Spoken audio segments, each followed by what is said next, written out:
Bonjour et bienvenue à toi au potentiel en construction. Alors aujourd'hui, on va parler de comment trouver la personne de ta vie, cette personne qui comblera tous tes manques et qui fera que tu seras enfin complet et heureux. Eh bien déjà le problème se trouve dans la question et justement dans les mots que je viens d'utiliser. Pourquoi tu cherches la personne idéale qui comble tous tes besoins?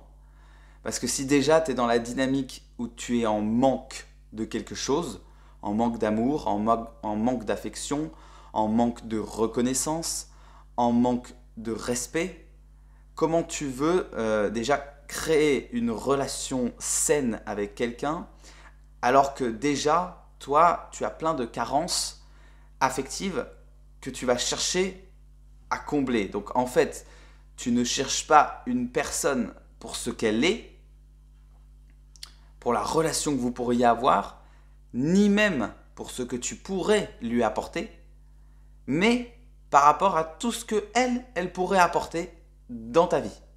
Donc en fait, c'est comme si tu avais un cahier sur lequel, voilà, tu as plusieurs critères et tu coches, ok, ok, ok, validé, c'est bon, elle oui ou il oui, et puis sinon non.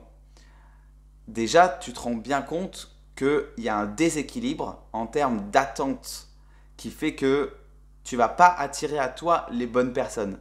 Parce que justement, les personnes comme ça qui cherchent à combler les besoins affectifs des autres, elles aussi arrivent là dans une dynamique négative puisque elles n'arrivent pas dans l'idée d'un échange sain, mais dans l'idée de prendre en général le plus de contrôle possible sur la personne qu'elles ont en face, euh, en justement prenant le contrôle de ses émotions, en étant la personne référente qui va combler toutes ses attentes. Donc, dans tous les cas, en fait, que ce soit la manière dont toi tu envisages les choses et concrètement, du coup, les personnes qui peuvent répondre à tes attentes, tu vois, ne sont certainement pas en général les personnes que finalement tu aimerais vraiment avoir dans ta vie. Donc déjà, par rapport à ça, il faut te repositionner tout de suite. Pourquoi tu cherches quelqu'un? Qu'est-ce que tu veux de cette relation? Et comment tu l'imagines, mais vraiment, tu vois. Pas en fantasmant un idéal justement d'une personne qui va combler toutes tes carences, puisque on vient de le voir, sinon ça crée un déséquilibre qui n'est pas sain ni pour toi ni pour la personne. Donc pourquoi tu veux être avec quelqu'un? Et dans cette logique, qu'est-ce que toi, pour changer ta perception des choses, non pas qu'est-ce que elle, mais qu'est-ce que toi, tu lui apporterais? Qu'est-ce que vous feriez ensemble? Comment tu imagines vos échanges? Sachant que forcément, une personne en face de toi, il faut la considérer. Parce que cette personne, elle est comme toi. C'est-à-dire qu'elle aussi, elle a un cœur, elle a des attentes, des envies, des besoins. Et donc, forcément, pour que ça matche entre vous deux, il faut que vous soyez sur la même longueur d'onde. C'est-à-dire que ce que tu penses lui apporter, c'est ce qu'elle recherche. Et réciproquement, ce que tu voudrais qu'elle t'apporte, cette personne, c'est ce que elle, comme type de personne, va chercher à apporter autour d'elle. Donc voilà, déjà, repositionne-toi sur ça et essaye de visualiser les choses de la manière la plus objective, concrète possible, pour ne plus être dans les fantasmes idéaux. Et donc, justement, en même temps, ça veut dire que si tu t'aperçois dans cette dynamique que tu as, toi, des carences, alors, justement, comment faire pour combler ce manque affectif si ce n'est pas à travers la personne, les personnes de ton entourage, puisqu'on vient de voir que c'était pas sain.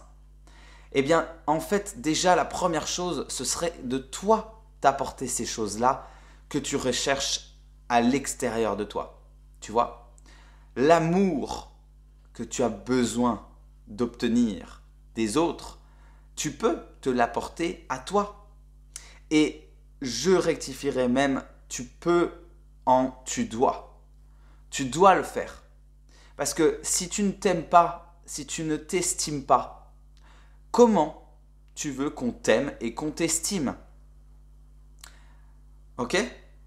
Si déjà toi, t'es pas à l'aise avec toi-même, et t'es donc encore une fois dans cette dynamique de carence, comment tu veux attirer à toi des gens avec des bonnes intentions et partager des choses? D'ailleurs, tu l'as peut-être déjà expérimenté, pardon. En général, quand tu es avec une personne qui t'apporte tout ce qu'elle peut, tout ce dont tu aurais imaginé que tu avais besoin, bah finalement, ça comble pas tout. Parce que justement, en fait, la base, c'est de t'aimer toi-même.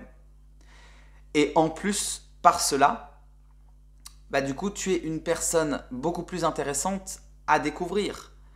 Tu vois, on va, comme toi, tu le fais avec les autres le font avec toi. On a beaucoup plus tendance à aller vers une personne qui nous semble à l'aise, souriante, confiante, qui justement s'apporte de l'amour, plutôt que d'aller en général vers une personne qui, on le voit, n'est pas très à l'aise, ne s'aime pas, parle doucement, etc. etc. Donc, pense à ça. Quand tu as besoin de quelque chose, ça veut dire que déjà, tu vibres le manque. Puisque si tu as besoin, c'est que tu ne l'as pas. Et donc, au lieu de le chercher à l'extérieur, commence par te le donner à toi-même. Et continue à développer ton haut potentiel parce que tu es exceptionnel. Et tu n'as pas besoin que les autres te l'apportent. Tu as besoin, toi, d'abord, en premier lieu, de te l'apporter. Et par ce comportement, en fait, par réciprocité de l'environnement qui est à l'extérieur de toi, qui est ton propre reflet, en te l'apportant à toi-même, tu vas nécessairement rencontrer des personnes qui, elles aussi, s'aiment elles-mêmes, qui sont d'autant plus désirables dans la conception, en tout cas, que je me fais d'un amour sincère et véritable. Et donc, par ce cheminement, tu vas aussi, du coup, beaucoup plus facilement rencontrer la personne de tes rêves. Voilà, si après tu as besoin de conseils personnalisés, n'hésite pas à prendre rendez-vous avec moi en coaching. Les infos sont en barre de description. Abonne-toi, laisse un petit commentaire, ça fait toujours plaisir si ça t'a plu ou si tu as une remarque à me faire. Et continue dans cette dynamique toujours de bienveillance envers toi-même pour développer ton haut potentiel et devenir cette version exceptionnelle de qui tu es.